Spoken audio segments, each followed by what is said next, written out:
bir ailə idi, bir xanım idi. Evində çox problemlər yaşanmışdı. Baskı altında çox narahat eləmişdilər, şəxsiyyətini elə imkan verməmişdilər. Bir söz desin, söz soruşsun. Belə bir mühitdə yaşamış. O dedi, mən ailə qurandan sonra tam başqa bir həyatım olacaq, yeni bir həyata başlayacağam. Sonra ailə qurandan sonra başqa bir problemlə özləşmişdi. Bu problemi mənə danışırlar, mən də onun problemin hardan qaynaqlandığını deyim.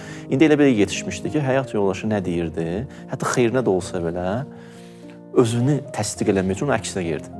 Çünki keçmişində belə bir travma almışdı, travmanı qəbul eləməsəydi ki, mənə imkan verməyiblər söz deməyə, mən bir fikir səsləndirə bilməmişəm, bundan sonra ailə qururam, hətta xeyrinə də belə fikir səsləndirilir.